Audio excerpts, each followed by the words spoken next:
8 de la mañana con 9 minutos, 8 con 9 minutos, en Punto Noticias a través de Radio Pichincha. Saludamos ya con Osvaldo Moreno, politólogo que nos acompaña. ¿Cómo está, Osvaldo? Buenos días, bienvenido. Le saludamos a Alexis Moncayo, quien le habla, Licenia Espinel. Feliz año. ¿Cómo interpretar estas cifras a la baja con las que empieza el presidente de la República, tanto en su credibilidad como en la calificación que la gente da a su gestión? Posiblemente esto se podría modificar levemente una vez que el presidente ha incrementado el salario básico unificado en $25 que rige desde este año, y también con lo que hizo ayer, al menos en el tema ya más publicitario, ¿no? De evidenciar que va a empezar con la entrega de créditos al 1% a 30 años plazo, como fue uno de sus ofrecimientos de campaña. ¿Y cómo interpretar estas cifras? Buenos días, bienvenido. Buenos días, un gran saludo a toda la audiencia de Radio Pichincha. Un saludo a Alexis, a usted. Espero que hayan pasado unas felices fiestas y que este 22, que ya está en curso, sea mejor que todos los anteriores últimamente. Bueno, mire, hay una serie de estudios de opinión que he podido revisar. Aquí hay dos factores fundamentales. Primero en la interpretación y segundo en el tipo de estudio que podemos ver. Yo he visto, y lo digo con infinito respeto, ¿no? He visto colegas, bueno, yo no soy encuestador, pero son herramientas para mí, más o menos como para hacer el símil a nuestros radioescuchas, yuvidentes. Ahora es un poco difícil definir las audiencias, ¿no? Con todas las plataformas que existen.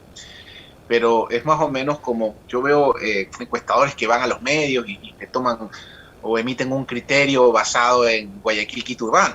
Guayaquil Quito Urbano, ojo con esto, representa casi el 23% del universo electoral nacional. O sea, a mí me parece que Guayaquil Quito Urbano no es una muestra representativa como para poder definir o tomar una foto de lo que sucede en el país, ¿no es cierto?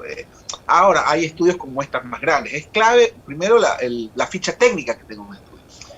Ahora, ¿qué es lo que a mí me llama la atención? Más allá de que si Lazo está bien o mal, porque bueno, siempre va a haber, así como existe industrias de opinión que se crean en función de candidaturas y que luego están en gobiernos, también hay empresas encuestadoras que terminan siendo afines a gobiernos o a campañas o a candidatos. Eso pasa en todo el mundo, no lo he inventado aquí. A mí lo que me llama fuertemente la atención, más que si el presidente está alto o bajo, es el tiempo. Ese es el factor fundamental y es el que creo que me imagino que debe tener gente que, no los guardias suizos que suelen haber alrededor de los presidentes, y creo que Lazo tiene algunos, pero el tema es el tiempo. ¿Qué quiero decir con esto? En todo gobierno es natural el desgaste, ¿ya? Es decir, yo siempre pongo ejemplos del día a día. No es lo mismo un noviazgo de un mes que un matrimonio de 15 años, por poner un ejemplo, ¿no? Entonces, el desgaste es natural en cualquier tipo de circunstancia de la vida, también en los temas políticos. Pero digamos, el punto de inflexión aquí, el debate, que lo hemos conversado con algunos especialistas, colegas, proveedores nuestros, socios, etcétera, y amigos, y con colegas de ustedes, es el tiempo en el que esta popularidad ha sufrido este bajón. Por ejemplo, vamos a hablar del señor Lenín Moreno, que le aclaro, no es pariente mío, yo soy Moreno de Columbe, Cantón Colta, provincia de Chimborazo. Pensé que iba a decir yo soy Moreno de los buenos. Buenos días y feliz año, Osvaldo. Gracias, ¿cómo estás, Alex? Sí, bueno, yo soy Moreno de Chimborazo, los chimboracenses siempre somos buena gente, pero vivo nací en Guayaquil también. Pero lo que le quiero decir es que en el caso del señor Moreno, que no es mi pariente, fíjese que hasta por culpa de Moreno casi me tocó evaluar con algunos pelucones que hacen sus apellidos compuestos. Ya casi me hago Moreno Ramírez. Mi mamá hubiera sido muy feliz, hubiera cambiado el apellido, lo hubiera hecho compuesto. Pero en todo caso, al margen de eso, en el caso de Moreno mantuvo aceptaciones, y esto hay que reconocerlo, aceptables hasta un punto de inflexión. ¿Cuál fue ese punto de inflexión que lo conversamos extenso y largamente con usted, sobre todo cuando trabajaba en otros medios y en estos estudios también, que fue octubre del 2019? Octubre del 2019 es el punto de inflexión que genera dos detonantes. Y tengo que, para entender el presente, hay que investigar el pasado, ¿no? Hasta esa fecha, hasta septiembre del 2000, mire, fíjese usted, hasta septiembre del 2019, Moreno manejaba cifras tolerables, porque ya vamos a hablar un poco de eso de los resultados, ¿no?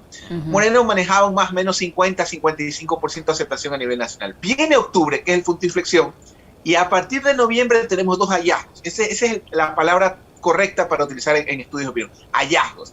El primer hallazgo, que se diluye totalmente la popularidad de Moreno, baja a prácticamente, llegó a un aumento a niveles del 5%.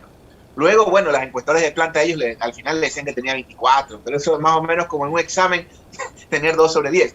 Pero llega noviembre del 2019, post eventos de octubre, y la popularidad de Moreno se diluye y se dispara, digamos, la alternativa indígena. A esos que dicen que octubre del 2019 le restaba a los indios es mentira, a los indígenas es falso. Hasta septiembre del 2019, la candidatura indígena en el imaginario no pasaba el 3%. A partir de noviembre del 2019 bordeaba el 20-19% y nunca pasó de eso. Ese ya es otro debate. Ahí no sé si fue falta de estrategia o qué sé yo. ¿Qué pasa con Lasso? Volvamos al presente. A mí lo que me llama mucho la atención, más que si está bien o mal, es el tiempo en que se diluye, en que, digamos, en que esta energía, en este encantamiento, este enamoramiento que tienen las sociedades con sus, digamos, con sus mandatarios recién electos, o vamos a decirlo en términos del día a día, la escoba nueva que barre bien. Es como en un tiempo tan mínimo, a ver, Alexis, esta discusión la he tenido con varios colegas suyos ya hace unos 2 meses y medio, quizás un poquito más. Entonces, ¿por qué el gobierno de Lasso, en un periodo tan corto, no cumple ni el año, su tema de aceptación se diluye? ¿Por qué? Cuéntenos. Podríamos hablar del tema, a ver, ellos tienen un input, y en esto, yo creo que el objetivo de la opinión es analizar, debatir, investigar.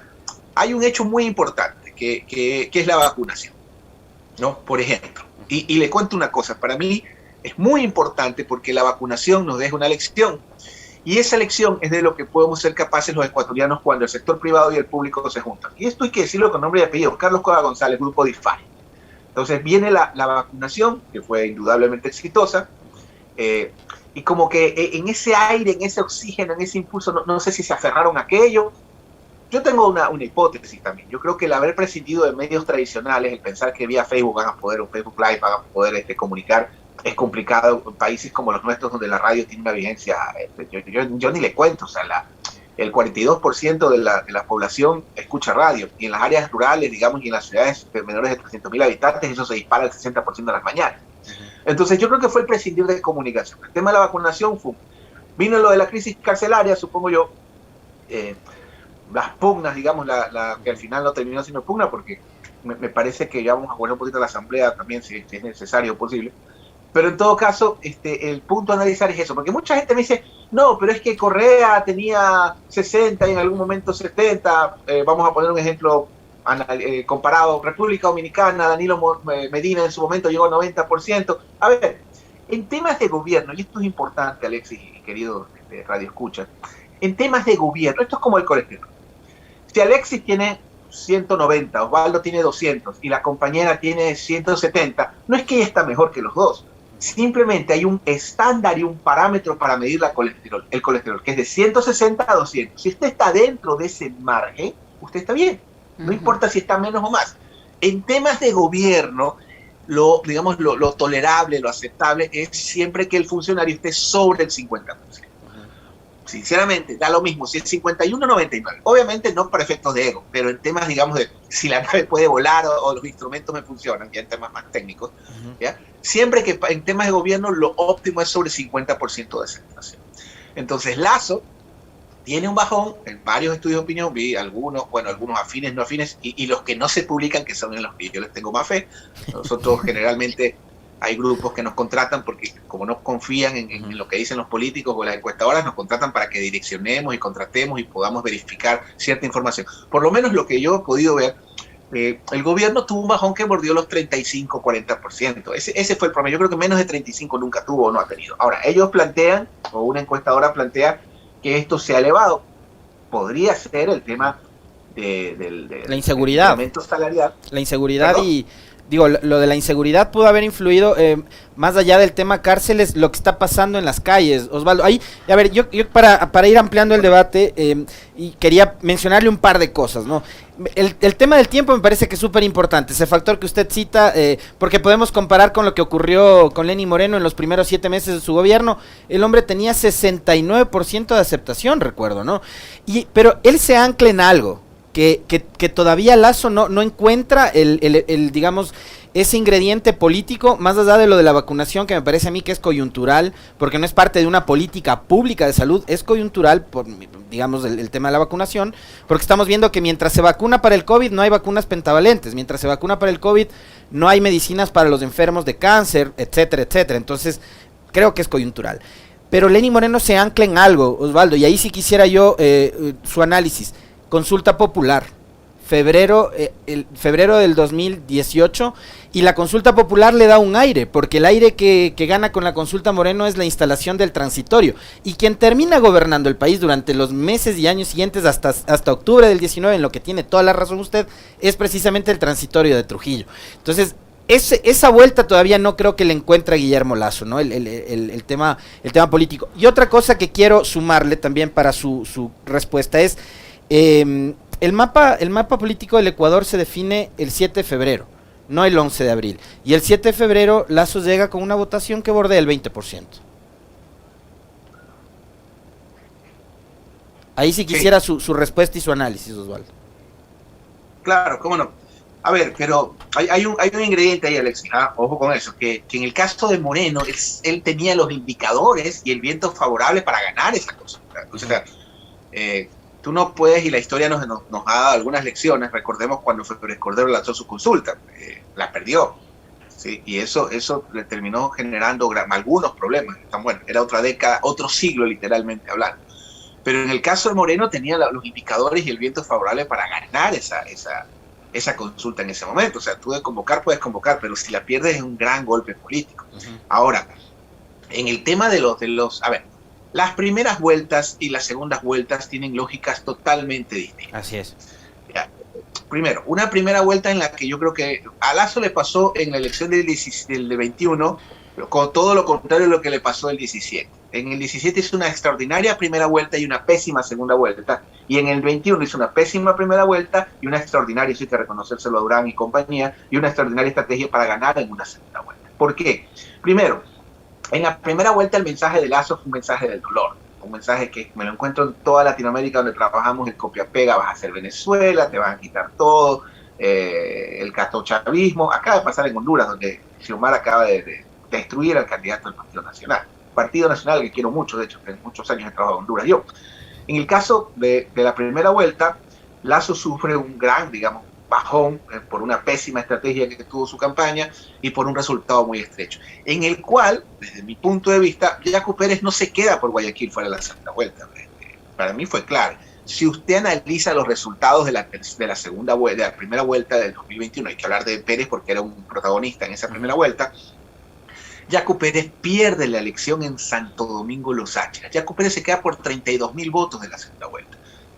Y hay una provincia que es una plaza que históricamente solo ha tenido dos fuerzas, que es el correísmo y el partido Sáchila, que es un partido, digamos, afín o es asociado a la CONAIA, toda esta serie de movimientos sociales.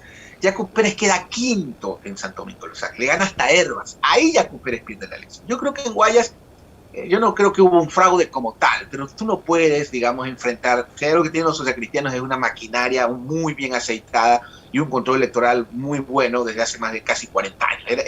Era muy difícil que Yacu tenga cualquier tipo de cosa interesante en Guayaquil. Su pelea era en Santo Domingo Sáchilas y bueno, y ya vimos los resultados. Pero en todo caso, en la primera vuelta, Lasso llega muy debilitado, pero ya en una segunda vuelta donde empiezan también, esto es como el fútbol, gana el que menos se equivoca. En este caso, bueno, creo que la campaña de Arauz también cometió una serie de errores. Yo no creo que el tema era renegar de Correa. Yo creo que el tema era silenciarlo a Correa, que no son dos cosas, digamos, que no es lo mismo, ¿sí? Había que reivindicar ciertas cosas que, bueno, finalmente no se sintonizaron y Lasso ganó. Y ahí viene el tema del gobierno, o de la tercera vuelta. Lo que llama la atención, efectivamente, como usted lo plantea acertadamente, es por qué en tan corto tiempo eso se iluye. Ahora, claro, el tema de la salud, indudablemente, lo que usted me plantea es cierto, pero, digamos, el tema de la vacunación en primera instancia fue un oxígeno. El tema del incremento salarial es otro oxígeno. Probablemente no tengo, digamos, tampoco información cualitativa actualizada como para saber cómo lo están abordando, pero hay otros debates y otros factores que se avecinan que yo creo que van a ser determinantes. que es, por ejemplo, yo lo siento al gobierno como pausado, como detenido en el tema de la reforma laboral, por ponerle un ejemplo, ¿no? Y esa reforma laboral, ya vimos la primera instancia en la que prácticamente el primer borrador, había un artículo en el que estaba prohibido decirle a los hijos del patrón jóvenes, había que decirle jóvenes y niñas, había que volver a decir mande, había que casi que volvíamos a la esclavitud, ¿no? El trabajador casi que tenía que indemnizarle al empresario cuando le despidan. Casi no, tenía que indemnizarle. Entonces, esas cosas bien locas que parecen mentiras, o sea, estas cosas ya uno los ve con risa después, y bueno, y el propio Lazo reculó, digamos, reconoció que, bueno, entonces creo que la reforma laboral va a ser bastante importante en una asamblea bastante curiosa, si me permite. Usted tiene tres fuerzas, y si me permite las puedo escribir brevemente. Tiene un Pachacuti, que le soy honesto, Alexis, yo no es que tenía esperanza, pero estaba bastante ávido de observar. Me daba la impresión, o por lo menos el rol que debió tener Pachacuti, Pachacuti debió ser la alternativa natural contra el neoliberalismo. Es más, yo pensaba o creía que Pachacuti debía terminar despojando al correísmo, digamos, de ese espacio de izquierda. Y lamentablemente, o para bien, no pasó, en el sentido de que es un Pachacuti que está fraccionado, es un Pachacuti que no terminó consolidándose, o por lo menos no ha sabido darle uso todavía a ese espacio de poder, y cuando hablo de darle uso, un poco de consolidar un proyecto político o una oferta al país. Entonces Pachacuti no se consolida como esa alternativa legítima contra el neoliberalismo, y está vivo. Un correísmo que está negociando la liberación de sus rehenes, está más preocupado, está más o menos como salvando al soldado Ryan, que están salvando al soldado Glass, que creo que esa es la prioridad de ellos, y una izquierda democrática que tiene de izquierda lo mismo que de independiente seguir llamándose José Terampo, ¿no? Entonces, no veo una fuerza legislativa, digamos, consolidada, y en ese contexto creo que el gobierno se ha fortalecido. Reflejo de eso, el haber aprobado, y le digo a usted... O sea, no tiene oposición, de hecho. No tiene oposición. La lectura que usted hace me parece a mí que es bastante apegada a la realidad. O sea, se esperaba más de los bloques de izquierda. Había gente que... El mismo Arauz, ¿no? Después de la elección del 7 de febrero decía... Tenemos un 70% del progresismo en la asamblea, pero hoy, claro, yo también, y coincido absolutamente con usted, creo que esa ambigüedad y esos bloques bisagra como la izquierda democrática le han dado cierta comodidad al gobierno, que llegó con apenas 12 asambleístas, ¿no? Le ha dado comodidad, tanto es así que no, o sea, daría la impresión de que no hay una oposición, digamos, más allá de los temas que usted plantea, sobre los asuntos del día a día, la cotidianidad. Entonces están en las disputas políticas, en los intereses que tienen como organizaciones políticas, pero no sintonizan con las necesidades o con las cosas más urgentes que le están golpeando a los ciudadanos. O sea, ahorita estamos hablando con Osvaldo Moreno y con Licenia de una encuesta de popularidad de los actores políticos, y eso que todavía no hemos mencionado, la encuesta que le da a Lazo como el personaje político con el 21%, y a nadie, a ninguno, con el 28%, que es el personaje en realidad es nadie o ninguno. Pero no hablamos, por ejemplo, de una encuesta que se ha publicado en las últimas horas sobre cómo cambiaron los hábitos de los ecuatorianos para alimentarse a partir de la pandemia, que han tenido, que han bajado las dosis de comida, de proteína, que comen 2 veces al día. Exacto, ya no comes frutas. Comer 3 veces, exacto, ya no comes frutas, ya no comes proteína, o sea. De esas encuestas no decimos nada, Osvaldo. Bueno, yo le cuento que en la pandemia hasta el momento he bajado 25 libras, ¿no? Pero yo creo que más hace un tema de disciplina, porque uno no estaba comiendo cada 2 segundos en cada esquina, ¿no? En la calle. A ver, solo una puntualización. Y otro tema que es importante, Alexis, la defensa de conceptos. Digamos, más allá, porque, a ver, algo que a los europeos no les da la raza, ahí sí literalmente hablando, para entender a colegas, amigos académicos, para entender un poco los matices de las izquierdas en Latinoamérica, ¿no es cierto? Y yo creo que es fundamental la defensa de conceptos, ¿sí? Por ejemplo, lo felicito a usted y a la compañera, déjeme decirle que la reforma laboral, la reforma tributaria que acaba de entrar en vigencia, nos da directamente a la clase media, una ley que debería llamarse ley anticlase media.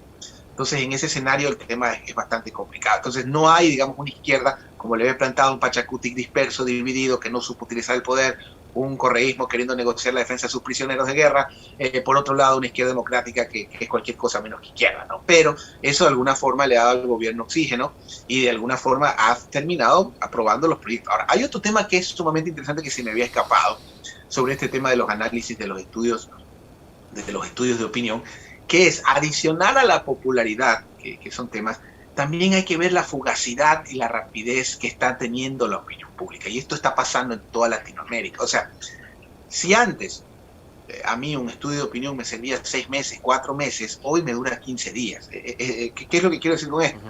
Que la gente, que si usted me dice, mañana se me ocurre, oye Osvaldo, hay un estudio que dice que Lazo ha subido 15 puntos, le creo, ¿sí? Bueno, yo sé, hay ciertas firmas a las que hay que pensarlo un poquito, pero le creo. Así no sean las encuestadoras que son de planta del gobierno o algunos de los portales estos que son industria de opinión que se nota de la candidatura. La opinión pública está demasiado fugaz y hay una rapidez y una agilidad en ese sentido. Pero la ¿por opinión qué? Pública y la gente, ¿Por qué, Osvaldo? ¿A qué se debe esa fugacidad? Es decir, ahora le califico al presidente Lazo como el mejor personaje en el Ecuador, o el mejor presidente del Ecuador de los últimos tiempos, y mañana me parece el peor de todos. ¿Por qué?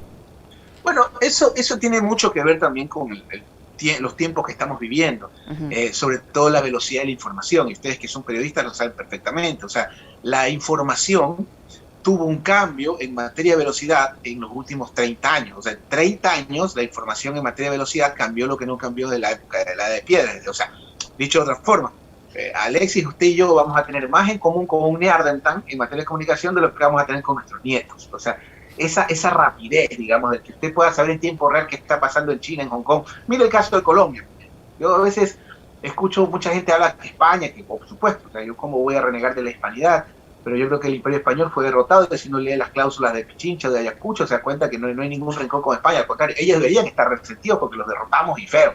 Pero el caso colombiano, porque como país con el que estuvimos vinculados totalmente y fuimos parte, y la primera constitución nuestra decía que éramos un estado federal de Colombia. El Ecuador realmente se independiza en 1835 en Ambato. Cuando Colombia pierde Panamá, Bogotá se entera 3 días después. O sea, 3 días después de la independencia, Bogotá se entera y ya fue tarde. Eso pasaba antes, en el siglo pasado. Hoy, estos fenómenos de la velocidad de la información hacen que, así mismo como la información es rápida, la opinión pública termine siendo también de ese sentido. Entonces, si Lazo mañana sube 10 puntos, yo lo creo, es probable que sí. Vamos a ver si es que eso ocurre. Ahora, hay otro tema muy político, que va a ser, digamos, transversal durante todo 2022, que es un año preelectoral. Y las elecciones seccionales, donde vamos a elegir prefecturas, alcaldías y juntas parroquiales y concejales, va a ser el 5 de febrero. O sea, está a la vuelta de la esquina la próxima elección. O sea, acabamos de pasar de la presidencial el 11 de abril y el 5 de febrero del 2023 vamos a volver nuevamente a las urnas. Si es que antes el presidente no cumple con su amenaza de llevarnos a una consulta popular. Pero, ¿qué va a pasar con este factor, Osvaldo? Elecciones seccionales. ¿Cuál va a ser el rol del gobierno? ¿Qué es lo que podría suceder con respecto de Pachacuti, que se hizo muy fuerte en la última elección? Izquierda Democrática, que me parece ahí el factor Herbas es determinante. Los otros candidatos o asambleístas que llegaron arrastrados con él difícilmente lo hubieran conseguido por cuenta propia o por cuerda separada. ¿Y qué va a pasar con UNES, que hoy por hoy es la bancada más grande y que tiene a su líder ausente y que no encuentra precisamente quién llene el vacío de Correa? A ver, 2 cosas muy importantes. No sé si usted fue en su portal de noticias, lo había comentado con otro especialista, no recuerdo el nombre, pero a mí sí me llamó la atención. Mire los tiempos que estamos viviendo. El gobierno planteaba como un gran logro que le pagaba 2, creo, o 3 meses a los municipios. Fuera de Quito, de las urbes grandes, Quito, Guayaquil, digamos Cuenca, Manta y Santo Domingo, usted sabe perfectamente, Alexis, que yo sé que ustedes no son periodistas de iPhone, son periodistas de territorio, ustedes conocen el Ecuador profundo. Usted sabe que los GATS pequeños del Ecuador profundo viven de las asignaciones estatales. Así es. ¿Sí? No es lo mismo, porque al final el alcalde de Quito, el de Guayaquil, qué sé yo, consigue un auspicio, alguna empresa, los impuestos prediales, o sea, sobreviven las empresas públicas, que las fundaciones, bla, bla, bla. Los GATS pequeños de la patria profunda viven de las asignaciones. Las prefecturas viven de las asignaciones del Estado. Por ejemplo, ¿sí? Entonces, aquí hay 2 factores que creo que vale la pena analizar. Primero, ¿cómo va a ser la fluidez de la chequera? En algo que yo coincido con el presidente Correa, que es una locura que haya 8.000 millones guardados y que los tengamos en un cartoncito. Miren, tengo un diploma que tengo 8.000 millones en Brickell para que hagan condominios allá. Eso es una brutalidad. Pero al margen de eso, la fluidez que haya en el flujo de caja. Porque, ¿sabe una cosa, Alexis? Para remate, pregúntele a cualquiera de los economistas que pasean por este espacio tan prestigioso. Pregúntele, pues, cómo se proyecta el precio del petróleo el próximo año. Y otro factor que es fundamental, las materias primas, las commodities se han disparado en el mercado internacional, que es lo que nosotros más vemos. O sea, Lazo tiene todo el viento favorable. Y esto es como el matrimonio, si hay más liquidez y más fluidez en la caja, hay más alegría. Entonces, en ese contexto, yo creo que es fundamental la fluidez que tenga finanzas con los GATS. Eso es importante. Otro factor en el 22, el gobierno no tiene cuadros. Solo tiene 2 cuadros, desde mi perspectiva, si se me escapa alguno, cuénteme, destacables, que son el señor Holguín, que yo le soy honesto, yo estuve muy cerca de la elección de alcalde de Quito y me parecía que él tenía uno de los programas más interesantes, o por lo menos mejor estructurados, para la ciudad de Quito. El señor Holguín, y el señor Esteban Bernal, que es ministro, creo, de Inclusión Económica y Social, que ya fue candidato a la prefectura de la SUAY en 2019 y perdió contra Yacu Pérez. Sí, pero quedó, creo que en segundo o tercer puesto, o sea, no le fue tan mal y fue asambleísta electo. O sea, lo que le quiero decir es que el gobierno solo tiene 2, al menos yo visualizo 2 cuadros, digamos, propios, de las canteras. O sea, si hablamos de 2 cuadros que tenga, estamos hablando de futuras seccionales, ¿no? Esto, el factor 1, la liquidez que pongan en los gas, que es fundamental para poder sobrevivir en el Ecuador profundo. Segundo factor, el gobierno no tiene cuadros, solo tiene al señor Holguín, que yo lo veo como una alternativa para Quito, creo que hacia allá apunta, y al señor Esteban Bernal, que lo veo como una opción fuerte para Suay. No sé ¿A Pablo Arosemena no le ve con posibilidades en Guayas o Guayaquil? Bueno, Pablo Arosemena, primero, él vive y vota en San Borondón, por ende, de acuerdo a la legislación vigente, podría ser candidato perfecto, no estaría habilitado para ser candidato a Guayaquil. De hecho, yo voto en Durán, por ejemplo, así que eso me ha permitido vivir rechazando ser candidato con Sergio Guayaquil. Pero en todo caso, al margen de eso, ese es otro cuadro, pero el caso de Arosemena es bastante interesante porque, a ver, es un cuadro que tiene dos instancias muy interesantes. Una persona a la que le tengo bastante aprecio, le cuento, ¿no? El primero que viene con la plataforma, digamos, de medio, un poco con el blindaje que los medios le dan, un poco ese tipo de cuadros, ¿no? Los medios tradicionales. Recordemos que el Ecuador tiene una característica que yo no lo digo por criticar, yo soy politólogo y yo describo actores políticos, yo no critico, yo describo. La prensa termina siendo, es de hecho un brazo político, digamos, del gobierno, ¿no? Y eso no creo que debería ofenderle a algunos periodistas, pero en el caso de Arosemena viene un poco con ese blindaje o viene un poco con ese speech o esa plataforma que le han generado un poco los medios empresariales, que son muy respetados en Guayaquil, eso hay que reconocerlo, pero tendrá que consolidarse en la gestión. O sea, yo creo que en el caso de Arosemena, ojalá le vaya bien los próximos 8 meses, 9 meses de alguna forma como para poder ir disipando un poco los grandes problemas de seguridad. Él ha presentado algunas cifras, estadísticas, de acuerdo a su criterio la seguridad ha bajado, pero hay todavía capítulos, digamos, que están frescos como el tema de las cárceles, que finalmente no son de su competencia, pero en el imaginario termina siendo parte de esto. En la gobernación en Guayas tiene bastante más que poder, tiene bastante, digamos, está muy instalada en el imaginario de los ciudadanos. O sea, ellos sí te ubican, o sea, el gobierno lo relaciona con eso. Entonces, en el caso de Arosemena, yo creo que es un cuadro en construcción que podría tener mucho futuro, de acuerdo a cómo le vaya en lo que se venga. Ojalá no haya más matanzas en las cárceles, pero con ese antecedente que le digo, que entiendo que vota el Zamora. Y esa orfandad de cuadros, Osvaldo, se repite también en la Izquierda Democrática, en Pachacuti y en UNES. ¿Cómo mira esa orfandad de cuadros frente a un año preelectoral en estas organizaciones políticas? Bueno, ese es el Ecuador, mi querida amiga, un país carente, digamos, yo creo que el gran problema del Ecuador, el cáncer, digamos, del Ecuador, que está cada vez más metastásico, es la debilidad institucional, el irrespeto a las instituciones. Aquí el otro día leía que hasta una institución había utilizado como argumento el clamor ciudadano. Esas cosas, por ejemplo, a mí ya no me causan gracia, ¿no? Cuando yo tenía 18 años podía hacer no sé, podía sacarle la competencia a los Simpsons, pero por Dios, qué vergüenza. Entonces, Ecuador es un país que tiene una debilidad institucional. Entonces, cuando tienes instituciones débiles, ¿ya? Los partidos que son instituciones terminan siendo reflejo del país del que son parte. Entonces, este problema de cuadros no solo es un problema de izquierda democrática o del gobierno, es un problema en general. Ni siquiera en el caso Guayaquil, por ejemplo. El Consejo Cantonal de Guayaquil es un set de televisión, por ponerle otro ejemplo. Yo no tengo nada en contra de la gente que está en los canales de televisión, pero no son cuadros, digamos, ¿no? Y en eso yo algo le envidio aquí. Ustedes si tienen consejo, por lo menos, hay federación de barrios, los barrios se articulan, hay debate. Aquí lo que hay es un set de fútbol, de qué sé yo, de la Bombón, que es mi amiga, tengo bastante cariño a la Bombón, pero no hay, digamos, un cuerpo edilicio digamos, fuerte, y eso pasa en todos los partidos, no creo que sea culpa, no, incluso en el correísmo en algún momento, claro, tienen cuadros muy fuertes, sólidos como Pavel Muñoz, Marcela Guillán en su momento, el mismo Lloret, tienen cuadros, pero no hay pues una... Y esto se refleja en que no hay relevo para Correa, no hay relevo para Nebot, y eso le va a tomar mucho tiempo al país que sus partidos, su sistema de partidos se reponga. Lo veo muy complicado mientras se mantenga también la posición cómoda de muchos ciudadanos que prefieren tener la política de lejitos como si fuera una actividad grotesca y delincuencial. Y respecto al presidente Guillermo Lasso, ¿qué debería hacer para levantar tanto su credibilidad como la aprobación de su gestión? O sea, este oxígeno que le dio la vacunación no le va a alcanzar en este año, y tampoco creo que el oxígeno que le da el incremento salarial o los créditos al 1%. ¿Qué más debería hacer o qué debería pasar para que él levante su popularidad y su aceptación? Yo creo que en materia de seguridad hay que hacer algunos cambios. ¿No? Me sorprende que no haya enviado algunas embajadas. En vez de mandar periodistas, de mandar algunos funcionarios de su gobierno. Creo que en materia de seguridad hay que hacer algunos cambios. Hay una porción mínima, minúscula, microscópica de la fuerza pública que está asociada con el crimen organizado. Hay que depurar la fuerza pública. Le diría, hay que hacer lo que hizo Pepe Serrano, pero me va a trolear, a decir cualquier cosa. Pero creo que hay que hacer una depuración en materia de seguridad, hay que hacer una gran inversión pública, no hay ciencia. Si van a esperar con una vela la inversión pública, creo que nos van a enterrar a todos.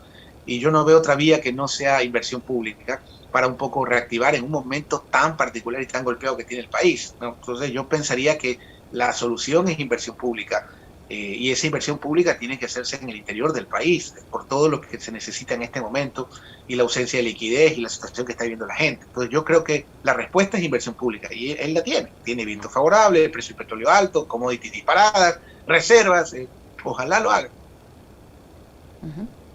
Muchísimas gracias, Osvaldo, por su tiempo, por el análisis que nos ha permitido realizar. Osvaldo Moreno, politólogo, que ha estado con nosotros, muy amable, muchas gracias. Gracias, un fuerte abrazo y feliz año.